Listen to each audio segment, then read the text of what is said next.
అలాగే హైట్ కూడా తగ్గిపోతున్నారు ఇప్పుడున్న జనరేషన్. ఇది 50 లేడీస్ అయితే 45 వచ్చేసరికి తగ్గిపోతున్నారమ్మా 50కి. జెంట్స్ అయితే 55, 60కి వచ్చేసరికి అంగుళం నుంచి 2 అంగుళాలు. హైట్ తగ్గుతారా? హైట్ తగ్గిపోతున్నారు. 80కి వచ్చేసరికి 2-3 అంగుళాలు తగ్గిపోతున్నారమ్మా. అంటే ఏజ్ పెరిగే కొద్దీ హైట్ తగ్గుతున్నారు. తగ్గిపోతున్నారు. ఎందుకు తగ్గిపోతారు అంటే ఇక్కడ మీ బాడీ వెయిట్ అనేది మీ మజిల్ కూడా కొంత మోస్తుందమ్మా. శక్తి మజిల్ యొక్క శక్తి తగ్గిపోయేటోడికి ఏమవుతుందంటే తను ఎంత వెయిట్ అయితే తను తీసుకుంటుందో ఆ వెయిట్ తను తీసుకోవట్లేదు కాబట్టి జాయింట్స్ అన్నీ దగ్గర అయిపోతాయమ్మా. మనకి మడం దగ్గర నుంచి తల్లాగా చూసుకుంటే నెక్ కానీ వెన్నుపూస కానీ అన్ని జాయింట్స్ మధ్యన గ్యాప్ ఉంది కదమ్మా. ఆ గ్యాప్ తగ్గిపోవడానికి కారణం ఏంటంటే మీ బాడీలో ఉన్న న్యూట్రిషన్ అంటే మినరల్స్ తగ్గిపోవడం. మినరల్స్ అంటే ధాతువులు అంటాం మేము, మెటల్స్ అన్నమాట.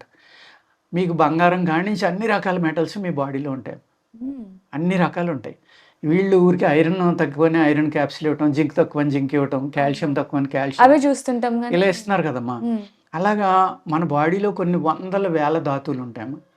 అన్ని ధాతువులు కనుక మన బాడీలోకి రావాలి అంటే అన్ని ధాతువుల మిశ్రమం అంటే యాంటీ ఏజింగ్ అవ్వచ్చు, రసాయనం అవ్వచ్చు, రీబూట్ అనుకోవచ్చు దాన్ని. అటువంటి అద్భుతమైన మూలికలు ఆయుర్వేదంలో ఉన్నాయి.